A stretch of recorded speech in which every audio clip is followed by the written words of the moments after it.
Every time we come to a funeral, it is time for a reality check. A person who's been a big part of our life, a stone in the arch under which we live, has left us permanently and will not feature in our life again. And in that summary of Anne's life, I spoke about the great part she played, the trampoline that she was to people, to make sure that whatever knocks came, they always landed on their feet. But even more than the person who has permanently departed from our life, it is a reminder of our own mortality, that in 100 years' time, all of our funerals will have come and gone, and for the most part, we will be largely forgotten about forever in the future. And this should prompt us to think about what I call the big picture. What is the meaning of my life, if any? Where have I come from? Where am I going? And how might I get there? Now, I have here a copy of Anne's diploma that she got in education, religious education, and it was the end of June 1942, many years ago. This was her certificate from religious education here in St. Sebastian's. And back in what I call those good old days, we had in the Catholic Church a wonderful catechism. It was called the Baltimore Catechism, and it was just a work of pure genius, I think.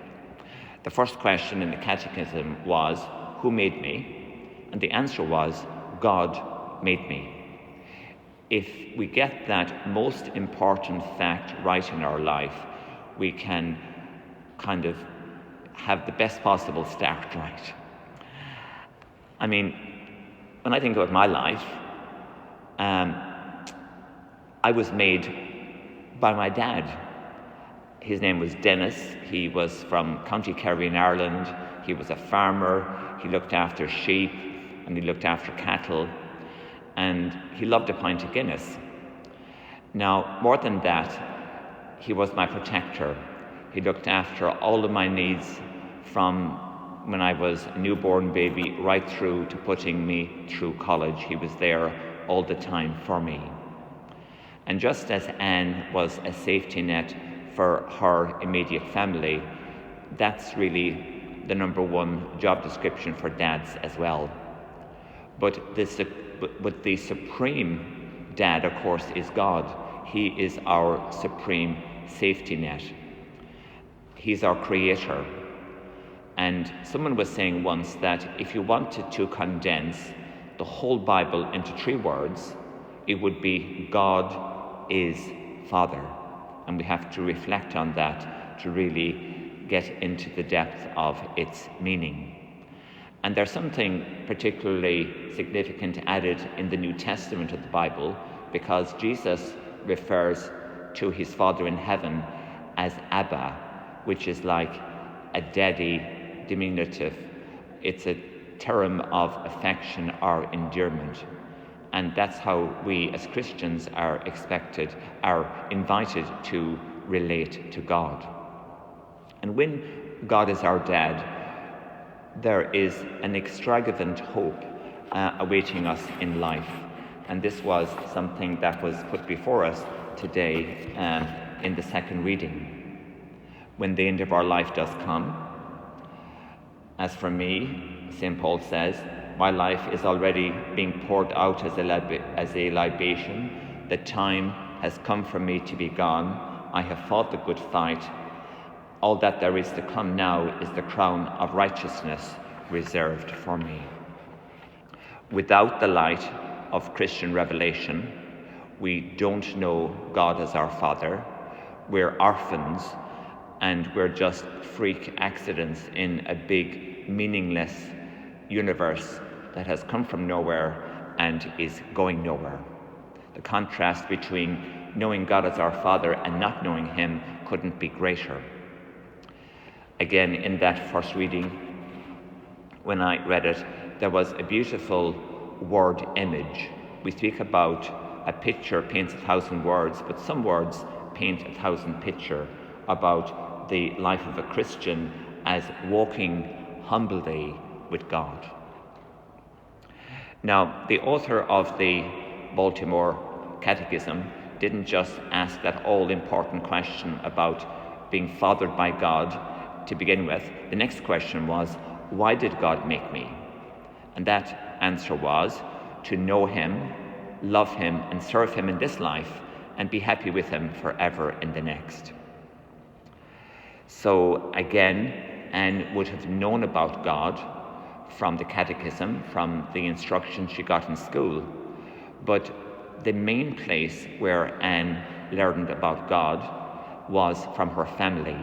And in the Catholic Church, we call the family the domestic church, the first place where we learn God, know him, and particularly in a relationship like him being our Father, is not in a Catholic church building or in a Catholic school.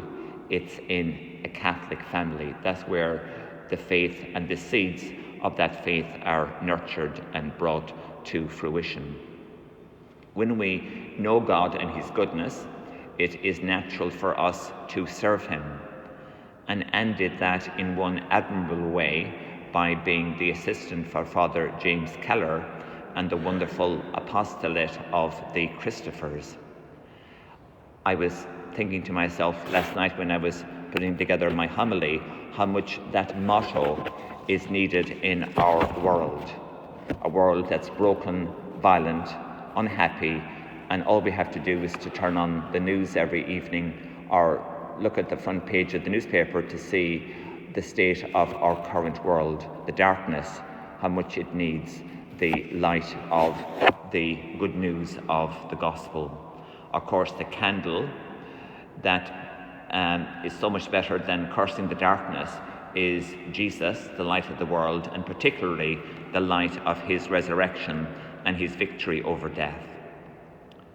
Now, in the gospel that we just heard from Matthew 25, there was a reminder to us that God gives us talents not only for our own edification and our progress and sustenance, but we're given talents to be shared with others and with the world.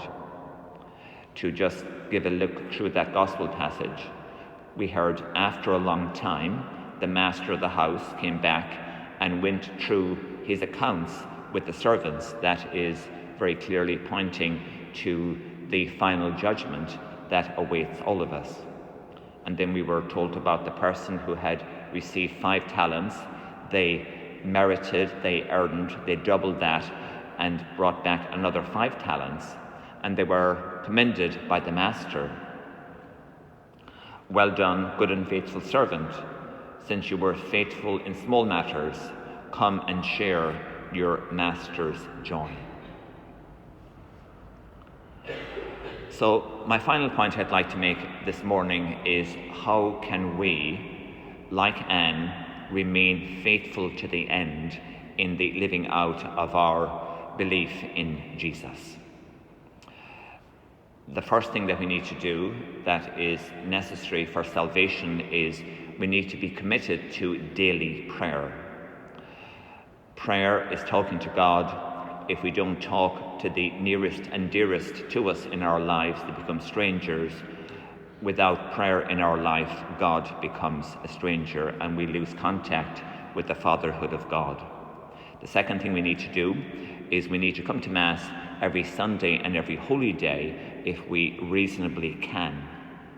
The reason for that is that Jesus made it his last will and testament, do this, the Last Supper, in memory of me. And if we don't come to church and if we don't remember Jesus as he asks us to do in the Last Supper, then we get religious dementia and we forget about the larger big picture. Thirdly, we need to live by the 10 Commandments, which is God's truth for right living. So to sum up what I'd like to leave you with all this morning, given Anne's deep faith in Jesus and her generous life of Christian service, we here this morning commend her to God's mercy, confident that she will hear the words spoken in today's gospel. Well done, good and faithful servant. Come and share your master's joy.